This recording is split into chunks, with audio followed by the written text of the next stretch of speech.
Okay, so I was thinking a little bit more about the female who was in the United States military, and she was a bit of a trendsetter related to being there in the mid 1980s and having a baby. I'm not even sure if the military had a child center at that time.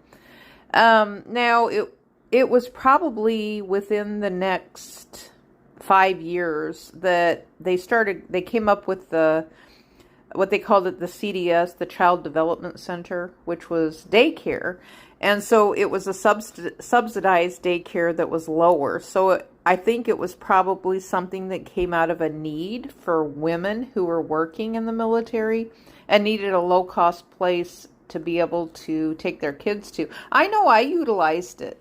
And so when I was working for the post office, then this was later when my kids were quite a bit older. Now my youngest son was the recipient of a mom who was working outside of the house. And so he went to the Child Development Services, which was the same place that soldiers would take their kids to. Single parents, they'd take their kids there too.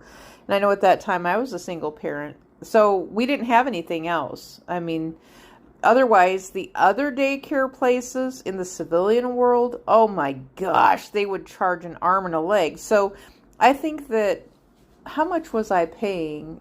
I think it was maybe $135 a month for childcare. Now, it was only part-time. So if I had to do full-time, it would have been maybe about $200 a month, I think, or maybe $400. I'm not quite sure, because they had like an infant room and then a toddler room. But my son was actually going to school, so he was part-time because of the fact that he was in school.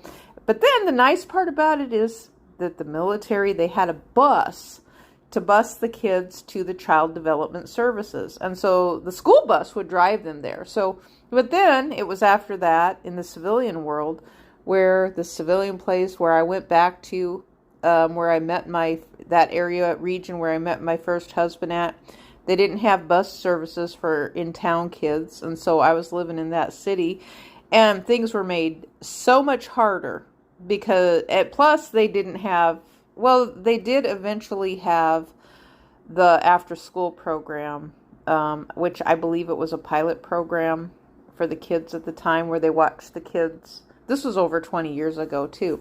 But my son never had bus for the in-town. They didn't have a bus program to bus the in-town kids for school. And then they didn't bus them anywhere. They said, oh, you can take the city bus. And so the city was monetizing people.